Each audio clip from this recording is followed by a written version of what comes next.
পাটা কি খোলা আছে একটু? হ্যাঁ একটু খোলা আছে, এগুলো ব্যথা আছে, এগুলো ব্যথা থাকি সবসময়, থাকি ব্যথা। এদিক দিয়ে কখনো রক্ত বেরিয়েছে? এইসব জায়গা থেকে কোনোদিন রক্ত বেরোয়, এখান দিয়ে বেরোলো এবার, তার আগে বেরিয়েছিল এখান দিয়ে। তো আমার এই যে পায়ের যে সমস্যাটা, এই সমস্যাটা আমার 2002 সাল থেকে শুরু হয়, মানে জাস্ট শুধু গোয়ালটা ব্যথা ব্যথা শুরু হয়েছিল, সেই থেকে ডাক্তার দেখানো শুরু করেছিলাম। মানে ডাক্তার দেখিয়ে যখন ওষুধ খাই তখন একটু ঠিক থাকছি, এবং ওষুধ খাওয়া বন্ধ করে দিলে আবার সেই একই জায়গায় চলে আসছে ব্যথাটা। তো এই করতে করতে মোটামুটি 2003 সালে যখন আমি বাড়ি চলে আসি আর কি, বাইরে ছিলাম, বাড়িতে আসবার পরে আমি অনেক জায়গায় ডাক্তার দেখাই, আমাদের কালনা, চুজরো, চন্দ্রনগর, তারপরে ব্যান্ডেল, বাঁশবেড়িয়া, সব জায়গায় ডাক্তার দেখাই, সব জায়গায় যাই, সব জায়গায় ডাক্তার ওষুধ দেয়, মানে ব্যথা একটু হালকা হয়তো কমে, আবার যাই কি সেই হয়ে যাচ্ছে।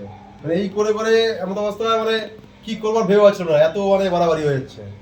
তারপরে আমি ডাক্তার দেখাই চন্দ্রনগর অলোক রায় চৌধুরীকে, তিনি 5C করে যেটা করা সেটা করার পরে এই জায়গাটা একটা স্থিতিশীল জায়গায় আসে আর কি। আসবার পরে মোটামুটি 6-7 বছর মোটামুটি একটা জায়গায় ছিলাম, ভালোই ছিলাম। তারপরে কিন্তু আবার মোটামুটি 2013 সালে এই জায়গাটা আবার ফেটে চৌচির হয়ে যায়।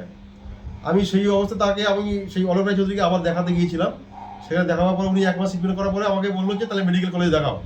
মেডিকেল কলেজেও দেখিয়েছিলাম, সেখান থেকে ফাটাটা বন্ধ হয়, হবার পরে আবার 6 মাস পরে আবার ফেটে যায়, তারপরে আবার ডাক্তার অন্য জায়গায় দেখানো হয়, সেইখানেও সেই একই সেম কেস, দেখানোর পরে ফেটে গিয়ে ঠিক হয়ে গিয়ে যাওয়ার পরে আবার ফেটে যায়।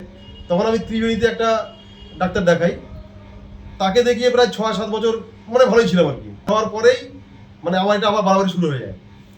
তো তারপরে আমি ব্যাঙ্গালোরে যাই, ব্যাঙ্গালোরে ওখানে দেখানোর পরে আমাকে বলে যে এটা ভেনাস আলসার, সার্জারি করতে হবে, সার্জারি করে ক্লিয়ার হয়ে যাবে। তো সেখানেও সার্জারি করলাম, বললাম আমাকে 1-1.5 মাসের মধ্যে ক্লিয়ার হয়ে যাবে, অল ক্লিয়ার। কত খরচ হয়েছিল? খরচ প্রায় ওখানে হয়েছিল প্রথমবার যখন গেলাম প্রায় 2,25,000 টাকা, মানে অল টোটাল।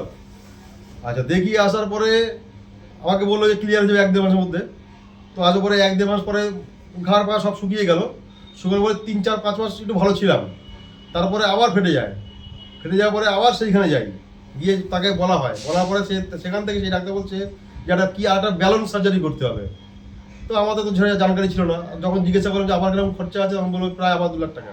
তো আমি তখন তাকে বললাম যে ডাক্তারবাবু আমাদের সম্ভব না, যথারীতি আমাদের বর্ধমানে ডাক্তার দেখালাম, তিনি বললেন যে এখানটায় চামড়া যদি কেটে লাগানো যায় আর এই জায়গাটা যদি মানে শিরাটাকে আবার যদি ওয়াশ করে ঠিক করা যায় আর কি, তাহলে ক্লিয়ার হয়ে যাবে। সেখান থেকে সেই একই কথাই বলেছিল।